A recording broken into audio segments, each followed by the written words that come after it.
سلام علیکم. برنامه خبری تحلیلی پیام نیوز است. با شما شوکتی محمد هستم. اینک سرخط خبرهایی که پیشکشی شما می‌گردد. غارت مهاجر و تاجر با طور قانونی. بانک ملی تاجیکستان سیستم نوی انتقال پول را جاری می‌سازد. تاجیکستان به ادوکات زار شد. قانون مربوط به ادوکاتورا بازنگری می‌شود.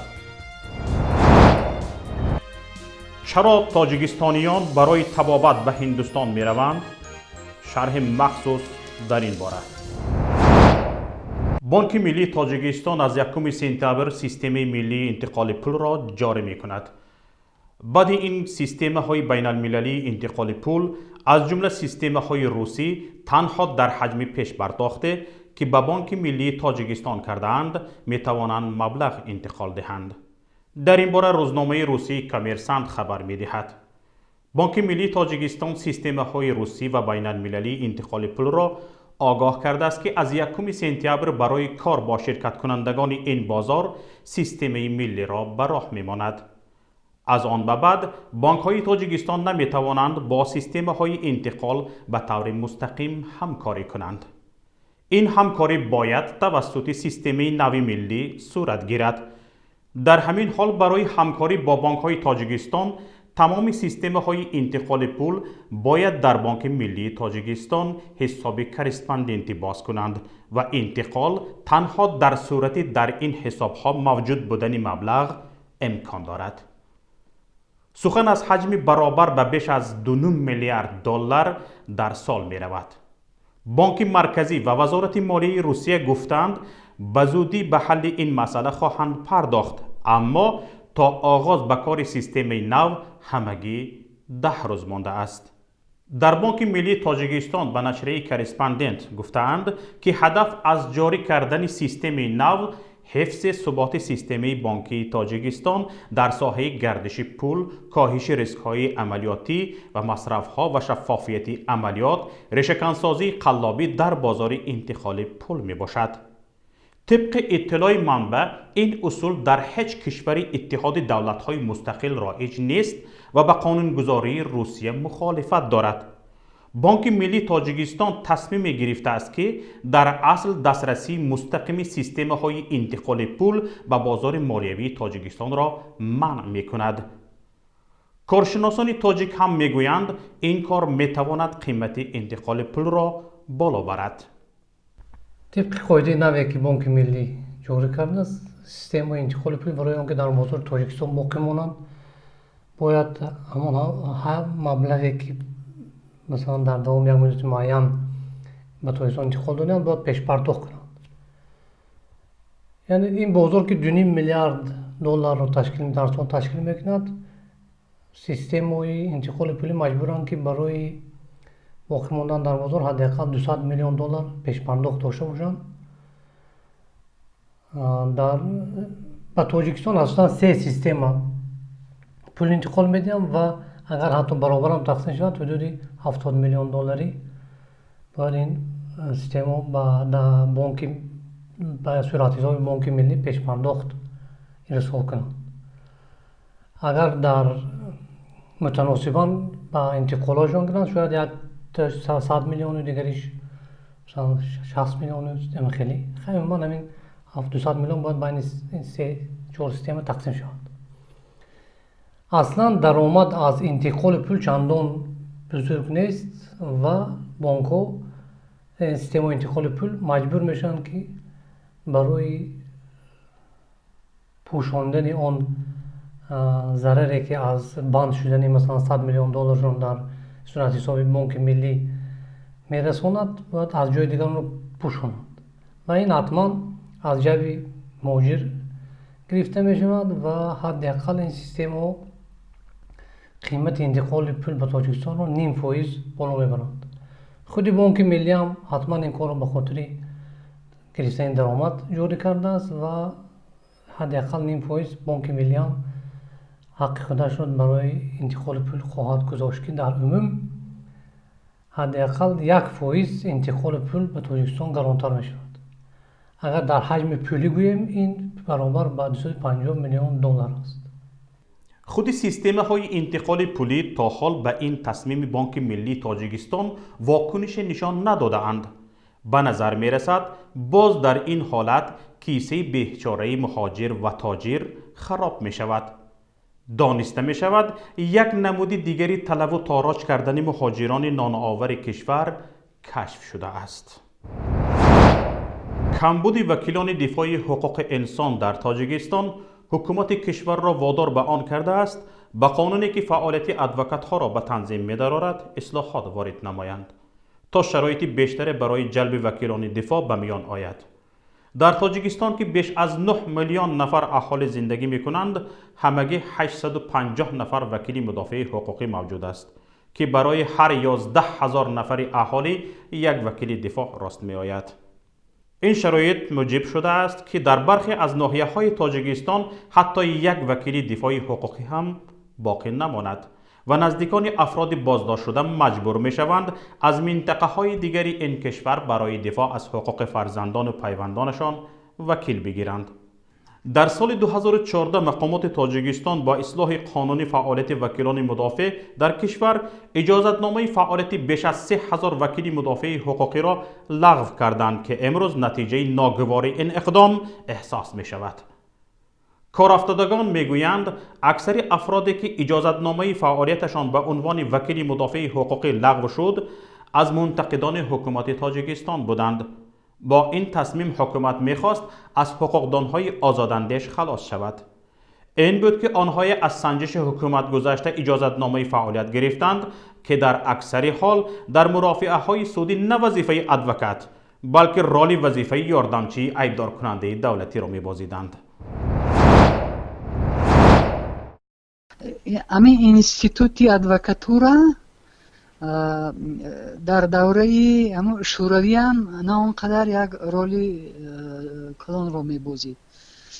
البته در مسئله های در کارهای یعنی که گشتنی کارهایی که نه اونقدر سیاسی اند و غیره اونها تا یک درجه مستقل بودند و همین قانون اول قانونی کانستیتوسیونی بود و همین خیال شد که با قانونی مثلا پروکتور قانونی کانستیتوسیونی سودی اولی قانونی کانستیتوسیونی و این را یک قانونی عادی کردند و از بس که ادوکاتورا سالهای آخر نه اونقدر یک موقعی مهم داشت چون که وقتی که ادوکات ها رو حبس کردن، وقتی که ادوکات ها بعضی هاشون برآمده رفتن و غیره و غیره، با همین ممکن حکومت میخواست که همون یک رولی به حد خورده که داشت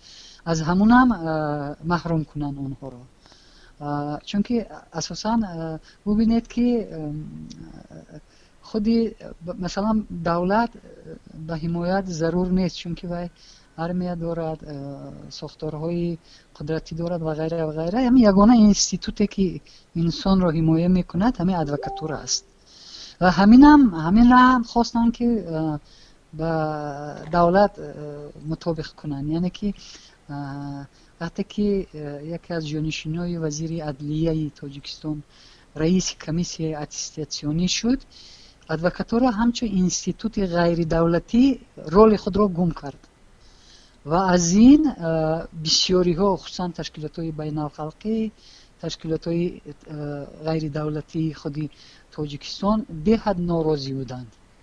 اما من باید بگویم که اون چیزی که امروز تغییرات شد این البته فشارهای تشکیلات های بین الخلقی هم خیلی زیاد بود در همین مسئله و فهمیدن که با همین راه روند آخران عموما دیگر ادوکات هم دیگر پیدا نمی شود، چون که ادوکات ها یک ترس هم در خود پیدا کردند و رولی که یک کمک داشتن اونم از بین رفت و وقتی که اگر کار اندک یک طرف یک شخصیتی که در سری حکومت باشد یا که در یگان چیناونیک باشد، معلوم است که طرف دوم اگر یک آدمی عادی باشد البته سود طرف چیناونیک را میگیرد و ادوکات‌های هم دیگر به خود باوری نداشتند. این یک. دوم، اونها میترسیدند که از کارهای بسیار جدی حمایت کنند، چون که وقتی اتستاسیا میشود اونها میتوانند از این بگذرند. و همین یعنی که پسیکولوژی بسیار عجیب پیدا شد در خود اینستیتوتی همین ادوکاتورا. یعنی که اون ادوکاتایی که تو یک درجه حمایت میکردن، غیرت داشتن، اونها یا محبس شدن یا که برآمده رفتن از تاجیکستان.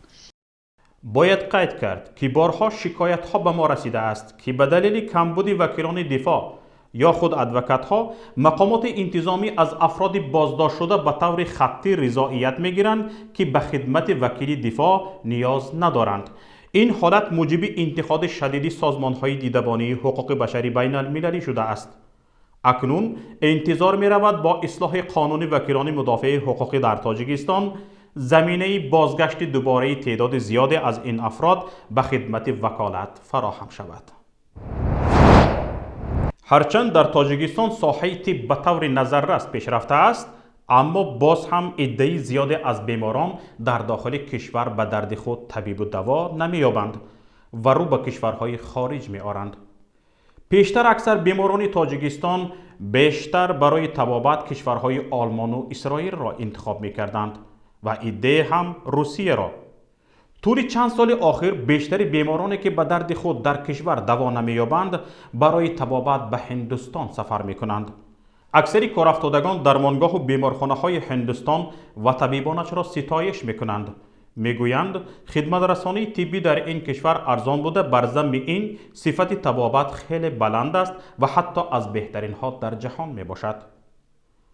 اما نفرانی هم هستند که به این کشوری عظیم برای طبابت خود یا فرزندان سفر کرده به خاطر ندانستن زبان یا مشکلات دیگر سرسان می شوند. به طور مثال جمیله کامیلووا، مادر 2 فرزند معلول که با هدف طبابت و پا راست کردن کودکان خود به هندوستان سفر کرده بود، $4500 از کارتش که به اگرا اینوست بانک تعلق داشت مبلغ از داخل کارت نابود می شود، حالان که این مبلغ توسط کاربران فیسبوک جمع آوری شده بود.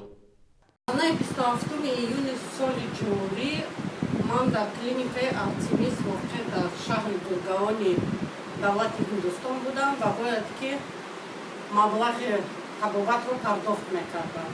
اما در وقتی که من کارت بانکی اگرا اینوست بانک رو در همون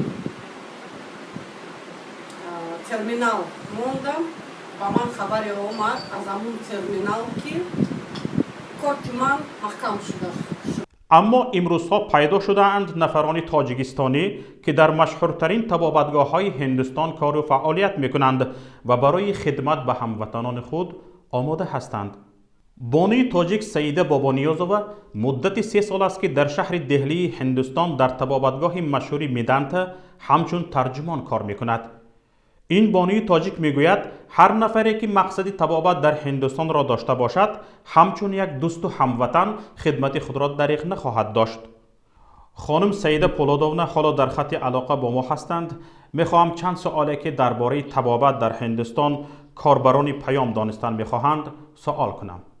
خواهر سعیده، میگفتید که چرا بیشتر بیماران از تاجیکستان برای طبابت با وجود دوری راه و زبانش بیگانه بودن هندوستان را انتخاب میکنند؟ این کشور در طبابت چی برتری از دیگر کشورهای پیشرفته در ساحه طب دارد؟ اولا اینکه تاجیکستان هم بد نیست، اما بعضی از تجهیزات‌هایی که لازم داریم ما در جمهوری تاجیکستان نیست. بعضی از تجهیزات‌هایی که بسیار با طریق زمانوی است و با طریق زمانوی جراحی میکنند، بعضی متخصصانی که با علم‌های زمانوی تامین هستند از اینها نداریم ما. از این خاطر بسیاری مردم میدونند که هندوستان یکی از مملکت‌های پیشرفته جهان است و به خاطر که از اون طب هندوستان از بعض طب‌هایی که پیشرفته هستند خیلی نرخ دسترس دارد و نرخ ارزان دارد. مثلا حتی از روسیه، از آلمان، از دیگر جایها خیلی نرخش کمتر است. از ایران نیز هم خیلی نرخ دسترس دارد. از این خاطر بعد بسیار مردم مهربان هستند در مسئله طبابت. قریب که همه‌شون علم خوب دارند. ҳамроҳи маризон бисёр бо меҳру бо шафқат. اساساً کدام نمودی بیماران میخواهند خود را در هندوستان معالجه کنند؟ аксарияташон бемориҳои қалб мебошад. аксарияташон бемориҳои қалб мебошад ки ба воситаи лазерни, ба воситаи шунтируни баъзе чи таҷҳизотҳое ки ҷарроҳӣ мекунанд мо надорем. ҳатто баъзе докторҳои худамон маслиҳат метиҳанд ки ба хориҷа сафар кунед, чунки мо имконияти ин ҷарроҳиро надорем. баъд аз бемориҳои қалбӣ бисёртар бемориҳои саратонӣ зиёд ҳастанд инҷо. гурда ҳам мебиёяд, гурда масалан гастроэнтерология, баъд гепатит зиёдтар мебиёяд, гепатит С, Б, чунки доруҳое инҷо дорад ки хеле хуб табобат мекунад. ва яке аз хубии беморони докторҳои Ҳиндустон дар он аст ки аввал хунро ташхис мекунанду мутобиқи хуни инсон кадом доруе ки ба хуни инсон хуб бигирад ҳамонро тавсия мекунанд. اما چنانی که پیشتر به آن اشاره شد هستند حالت‌هایی که به خاطر ندانستن زبان و چند سبب‌های دیگر مسافرانی که برای طبابت به هندوستان سفر می‌کنند به فریب دزد دچار می‌شوند. پول‌هایشان را می‌دزدند، فریب می‌دهند. این راست است چونکه اگر که زبان رو ندونه، جای رو ندونه هستند نفرانی هستند که از موقع استفاده از امکانیت استفاده میبرند و بعضی از همین نفران هندی، بعضی از نفران تاجیک هم هستند. زیادتر اینجا ازبک ها هستند که بسیارتر با فریبگری چی دست میزنن. مقصد وقتی که یک شهروند خارجی مثلا یک تاجیک میبیاید یا یک ازبک میبیاید اینجا، وقتی پول اینجا رو سرفهم نمی رود در هر جا میتواند که چی کند، مبلغ همون رو زیادتر روی اونده گیرد یا که پولش رو مایده کند کمتر دهد. اما با بیمارخانه ها هر قدر که چک پول میسپرند بیمارخانه با طبق مقدار مبلغ همونها چک میدهد. بعضی از بیمارخانه ها فریبگری میکنند، چکی ساخته میتیند، لیکن طول 2 سال است من در میدان تا کار میکنم، تا حال یگان بار نشده است که ما خواهش کنیم و گپ زنیم که از این پول زیادتر از مریض. شما با هموطنانی که میخواهند در هندوستان طبابت گیرند کدام طبابتگاه های این کشور را توصیه میکنید؟ کدام از مرکزهای طبابتی این کشور خوبترند؟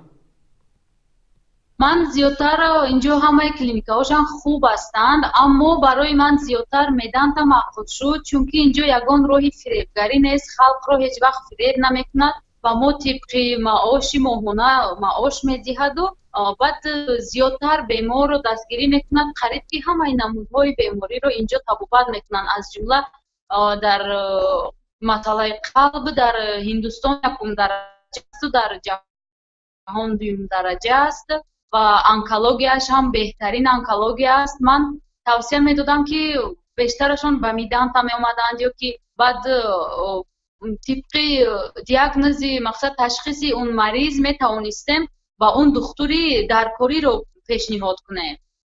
آیا بیماران می توانند پیش از سفر به نمودهای خدمت رسانی طبی طبابتگاه شناس شوند، نتیجه های تشخیص های خود را فریستند، مصلحت های پیشکی گیرند؟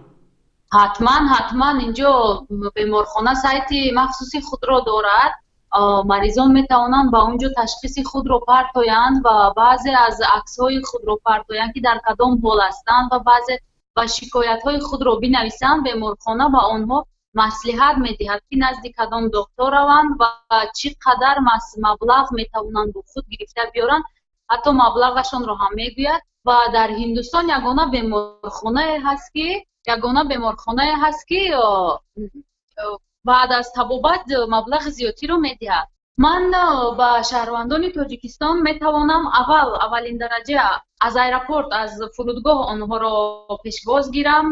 مقصد با تاکسی تامین است بیمارخانه، با تاکسی بیمارخانه اولین درجه ویزا دعوتنامه‌شان رو میفرستیم، بعد ویزاشان رو میکنن، بعد از ایرپورت از فرودگاه آنها رو پیشواز میگیریم، با بیمارخانه شناس میکنیم، بعد هتلشان رو هم انتخاب میکنیم طبق نرخ گفته آنها. هر آنجا رو که آنها معقول کنن نرخ‌های ارزانتر رو توصیه میکنیم، جای‌های تازه‌تر خوبتر رو توصیه میکنیم.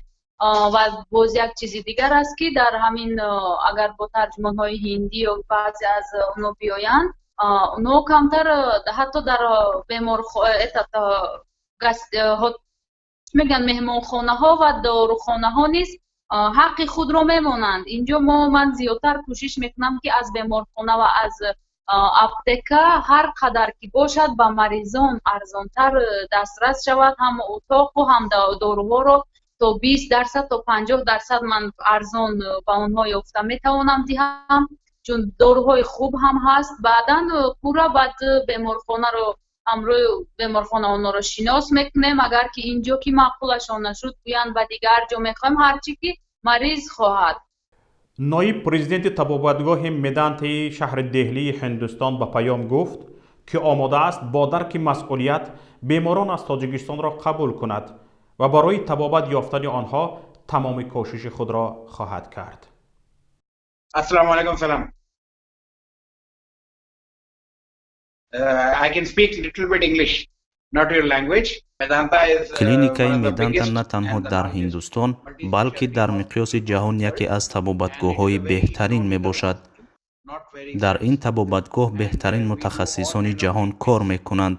خدمت رسانی خرج زیاد طلب نمیکند.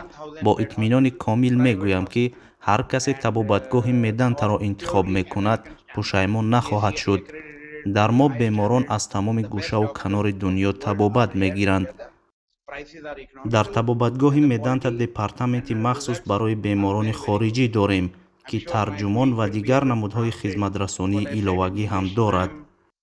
Mr. Malhotra, Gospodin Malhotra, and your director Medanta International Department. با تماشابینان عزیز گرامی تذکر میدهم که این خبر ما به خاطر رکلام نیست، تنها به این خاطر است که یک کمی باشد هم برای از سرسانی در ملک بیگانه نجات یافتن هموطنان سهم داشته باشیم. خانم سعیده نیز میگوید یگانه نیتش این است که به مردمش خدمت کرده باشد، حتی آماده است کار افتادگان را از فرودگاه پیشواز گیرد. هر کسی که نیاز به طبابت در خارج را دارد میتواند به خانم سعیده مستقیما به این رقم هایی که در نوار میبینید زنگ زده مصلحت ها را به واسطه بپرسد و همچنین از مصلحت دکترانی با تجربه بهره مند شود. اکنون چند خبر و رویدادهای دیگر را برایتان همکارمان صفیه واحده و مختصر گزارش میدهد. وزیر صنعت و تکنولوژی‌های نوین تاجیکستان وضعیت مفلس‌شوی کارخانه دوزندگی دنیای نو که همگی 3 سال پیش با شرکت رئیس جمهور افتتاح شده بود توضیح داد. طور نشریه جمهوریت می‌نویسد زرابیدین فیض‌الله زاده دلیل مفلس شدن کارخانه دوزندگی دنیای نو را به فروش نرفتن محصولات عنوان کرده است. این کارخانه سال 2016 با حضور امام علی رحمان رئیس جمهور و محمد سعید عبیداللهیف رئیس مجلس ملی تاجیکستان افتتاح شده بود. آن زمان اعلان کرده بودند این کارخانه 500 نفر را با کار تامین کرده است. کارخانه دوزندگی دنیای نو با سرمایه گذاری بیش از 13 میلیون سومانی از سوی عوض کبیرов مدیر بازار سلطانی کبیر ساخته شده به استفاده داده شده است. طبق معلومات زرابیدین فیض‌الله زاده ارائه کرده حالا در این کارخانه همگی کمتر از 50 نفر باقی ماندند. این گونه کارخانه ها در تاجیکستان با اشتراک رئیس جمهور سال 10 عدد افتتاح می شوند، اما دور نرفته خود را مفلس اعلان می کنند.